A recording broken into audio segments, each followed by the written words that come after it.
Selamat datang kembali di Gajah Berkokok. Kali ini kita akan lanjutkan pembahasan mengenai alasan-alasan kenapa foto kita di reject oleh Shutterstock dan bagaimana cara mengatasinya. Bagian 2 ini saya akan membahas alasan-alasan teknis kenapa foto kita di reject dan bagaimana mengatasinya. Alasan-alasan teknis ini terkait dengan kualitas foto. Dalam hal ini, Shutterstock menginginkan foto yang ada di galerinya berkualitas baik, siap digunakan, seperti yang kita bahas di episode 1 berburu dolar melalui Shutterstock. Shutterstock tidak menginginkan galerinya dipenuhi oleh foto-foto yang tidak laku dijual atau yang kemungkinannya tidak akan laku. Maka Shutterstock menerapkan standar mutu atas foto-foto yang di-approve-nya. Sehingga dengan demikian Shutterstock menjadi cukup selektif saat ini nih. Shutterstock mereview dulu foto yang masuk sebelum dia bisa diterima dan ada di dalam galerinya. Satu hal yang perlu diperhatikan, kurator Shutterstock akan mereview foto-foto tersebut dengan foto diperbesar sebesar 100% atau zoom 100%. Nah, karena itu Anda ketika melakukan review terhadap foto Anda sendiri juga harus melakukan hal itu. Karena akan berbeda foto yang dilihat misalkan dalam zoom 25%, 50% dengan 100%. Pada saat 50%, 25% barangkali bisa tidak terlihat ada debu di situ, tapi ketika diperbesar 100% debunya menjadi kelihatan. Dan karena itu maka foto Anda menjadi di reject. Nah, mari kita bahas satu persatu alasan-alasan teknis ini. Yang pertama, fokus. Foto yang disubmit akan di-reject oleh reviewer Shutterstock kalau objek utamanya tidak fokus, tidak terlihat tajam, agak buram, atau seperti ada gerakan. Out of focus bisa terjadi karena kesalahan membidik titik fokus saat memotret, atau karena kamera tidak berhasil memfreezing objek dengan sempurna. Contohnya foto saya ini diambil dengan handheld dengan teknik slow speed untuk menangkap kesan gerak dengan tetap menjaga kepala objek utama tetap tajam dan fokus. Tetapi ya gagal di foto ini. Objek utama terlihat shaking dan tidak tajam. Hasilnya foto ini reject. Ini terjadi karena fotografer saat itu tidak berhasil mempertahankan kamera tetap stabil ketika lensa atau rana terbuka. Untuk masalah ini solusinya gunakan tripod untuk bisa mempertahankan stabilitas kamera ketika memotret dengan kecepatan rendah. Autofocus juga bisa terjadi karena salah membidik titik fokus. Fotografer gagal membidik fokus dengan benar. Nah, kesalahan seperti ini biasanya terjadi karena fotografer kurang mahir ketika membidik fokusnya, atau bisa juga karena alat yang tidak cukup baik atau sudah rusak. Jika hal ini terjadi karena fotografer tidak terlalu mahir, penyelesaiannya adalah dengan banyak berlatih, terus memotret supaya menjadi mahir. Kemudian kamera dan lensa harus selalu dicek sebelum melakukan pemotretan. Apakah ada masalah atau tidak? Selesaikan permasalahannya sebelum pemotretan dilakukan. Karena sangat disayangkan sudah motret, capek atau bahkan jauh-jauh pulang ke rumah dilihat fotonya blur semua. 2. Noise atau artifact. Noise atau artifak terlihat seperti bintik-bintik atau titik-titik multiwarna dengan tingkat kecerahan yang beragam. Noise atau artifak ini muncul akibat kurangnya pencahayaan. Bisa juga karena editing yang berlebihan. Noise juga bisa muncul karena kesalahan setting kamera, misalkan ISO terlalu tinggi. Contoh noise bisa dilihat pada foto ini. Pada bagian celana warna hitam ini terlihat merah-merah. Inilah yang disebut dengan noise. Penyelesaian untuk masalah ini adalah dengan memperbaiki pencahayaan sehingga objek foto mendapatkan exposure yang baik. Gunakan ISO serendah mungkin dan memotretlah dengan raw file. Serta hindari mengedit yang berlebihan. 3. Under dan over exposure. Ini adalah masalah pencahayaan dan atau setting kamera yang tidak sesuai. Karena tidak sinkron antara kondisi pencahayaan dengan setting kamera, maka akan terjadi kondisi under atau over exposure. Under exposure terjadi ketika cahaya yang masuk ke kamera kurang, sehingga foto menjadi gelap. Sedangkan over exposure adalah sebaliknya. Cahaya terlalu banyak masuk ke kamera dan foto menjadi sangat terang. Dua kondisi ini sama buruknya dan akan mengakibatkan foto Anda di reject. Jika Anda bisa mengendalikan pencahayaan pada saat pemotretan, misalnya memotret model atau still life di studio, masalah ini bisa diselesaikan dengan memperbaiki set pencahayaan. Pelajari bagaimana caranya men-set pencahayaan. Dan seandainya Anda tidak kuasa mengatur pencahayaan, misalnya memotret landscape gitu ya, karena hanya Tuhan yang bisa mengoreksi matahari, maksimalkan setting di kamera dan berdamailah dengan kondisi ambient light yang ada. Carilah sudut pemotretan yang paling baik sesuai dengan kondisi arah pencahayaan pada saat itu. Sebelum memotret, lakukan test shoot dulu dan kemudian evaluasi. Temukan setting kamera yang paling cocok dengan kondisi cahaya yang ada pada saat itu, sehingga objek yang Anda potret menjadi terekspos dengan benar.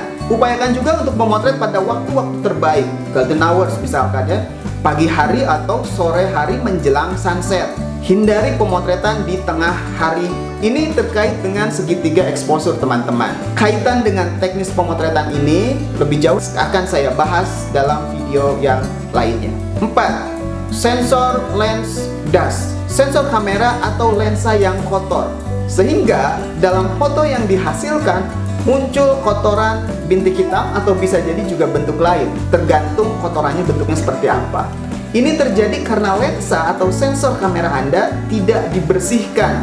Kotoran-kotoran ini menjadi salah satu alasan reviewer Shutterstock untuk mereject foto Anda. Ini salah satu contoh fotonya. Kita bisa melihat di sini ada titik-titik hitam. Inilah kotoran yang dimaksud itu. Solusinya, sebelum memotret, cek kebersihan kamera dan lensa Anda. Jangan sampai ada debu atau benda lainnya yang tertempel di lensa atau sensor kamera Anda itu. Nah, lalu bagaimana nih kalau sudah kadung memotret, fotonya sudah jadi, ada titik-titik hitam itu, dan tetap ingin di-submit lalu di-approve? Caranya bersihkan dulu kotorannya. Hapus dulu kotoran-kotoran tersebut sebelum fotonya di-submit. Pergunakan software pengolah foto, Photoshop misalkan. Nah, di Photoshop Anda bisa gunakan Spot Healing Brush Tool atau Clone Stamp Tool. Pilih tools yang cocok sesuai dengan karakter foto Anda. Bersihkan sampai tidak ada satupun kotoran yang tersisa.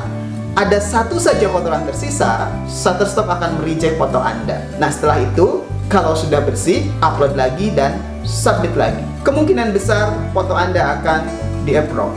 5. Komposisi. Ini terkait dengan keindahan foto, teman-teman. Foto harus dibikin dengan baik agar enak dilihat. Kalau tidak enak dilihat, siapa juga yang mau beli fotonya ya? Contohnya foto ini nih, horizonnya miring. Asik banget ya. Air lautnya seperti mau tumpah gitu. Sudah pasti ini akan di-reject oleh Shutterstock. Solusinya, perbaiki dulu fotonya. Luruskan horizonnya. Tadi bisa pergunakan software pengolah foto tadi. Ini contoh foto yang lainnya. Foto ini tidak di framing dengan baik. Wujud sate yang ada di foto ini tidak utuh, tidak enak pemotongan framenya. Ini juga pasti akan di-reject. Permasalahan dengan ini adalah masalah rasa sebenarnya, teman-teman. Komposisi itu adalah masalah rasa, art, feeling. Anda harus mengasah rasa seni Anda untuk mendapatkan feel. Bagaimana mengkomposisi objek supaya enak dilihat. Saran saya adalah perbanyak melihat foto-foto bagus. Perbanyak referensi visual dengan foto-foto yang berkomposisi bagus. Seringlah jalan-jalan ke situs-situs berbagi foto, lihatlah foto-foto terbaiknya. Lalu, banyaklah memotret.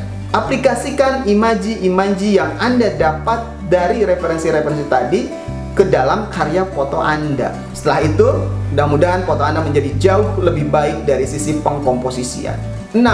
Visible trademark. Foto di-reject karena dalam fotonya terlihat ada logo atau tagline dari sebuah perusahaan, government juga, atau yang lainnya. Contohnya foto saya ini. Di foto ini masih terlihat ada logo Hitachi, juga ada logonya Pemda Queensland di situ. Supaya foto ini di-approve, kalau mau sedikit repot, yang bisa dilakukan adalah mengedit foto ini dengan menghilangkan logonya supaya tidak terlihat. Nah, tetapi kalau terlalu repot, ya bisa disubmit di usage editorial. Kalau saya memilih untuk dieditorialkan saja.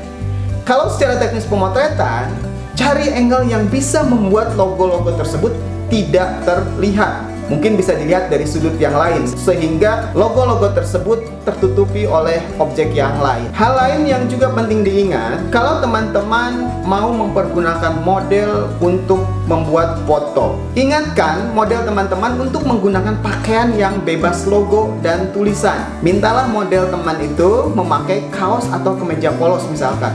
Atau kalaupun berlogo, logonya minimalis sehingga mudah dihilangkan dalam post processingnya. Teman-teman, itulah 6 hal penyebab foto Anda di reject secara teknis. Benang merahnya, kesalahan-kesalahan teknis tersebut kebanyakan terjadi pada saat pemotretan. Jadi, yang paling penting diperbaiki adalah persiapan dan saat teman-teman memotret. Mulailah dengan persiapan yang baik. Sebelum memotret, cek kebersihan lensa, sensor kamera juga dicek apakah ada debu atau tidak. Perhatikan kondisi lighting, setting kamera pada posisi yang paling pas dengan kondisi lapangan, lalu aplikasikan referensi-referensi visual untuk mendapatkan komposisi yang baik. Percayalah, memperbaiki cara memotret jauh lebih baik ketimbang memperbaiki hasil foto. Apalagi kalau hasil fotonya sudah parah. Ada foto-foto yang sama sekali tidak bisa diperbaiki.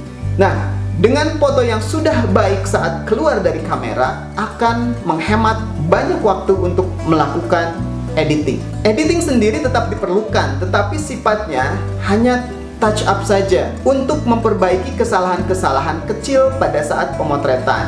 Misalnya adjustment exposure, sedikit sharpening image barangkali. Lalu kemudian untuk meningkatkan saturasi tapi tidak berlebihan agar fotonya lebih pop up. Cukup itu saja.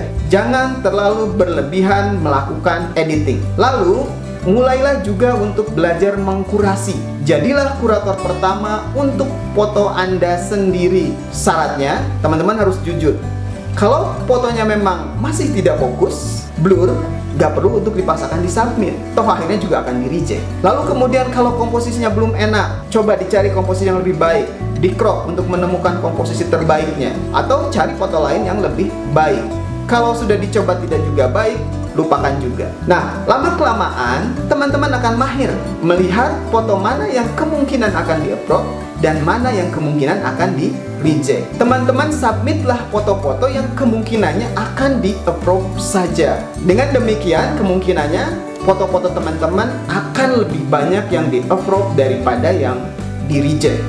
Nah, demikian teman-teman alasan-alasan kenapa foto di-reject secara teknis. Semoga bermanfaat. Tetap semangat, tetap belajar terus. Semoga foto-fotonya semakin banyak yang di-approve. Dan yang lebih penting lagi, setelah di-approve, ada yang beli dan mulai terkumpul dolarnya. Teman-teman, jika merasa video ini bermanfaat, jangan lupa tekan tombol like, share, dan subscribe. Nyalakan juga loncengnya supaya tidak ketinggalan kalau ada video baru di channel ini. Sampai berjumpa di video yang lain. Bahagia selalu, sehat selalu, salam gajah berkokok.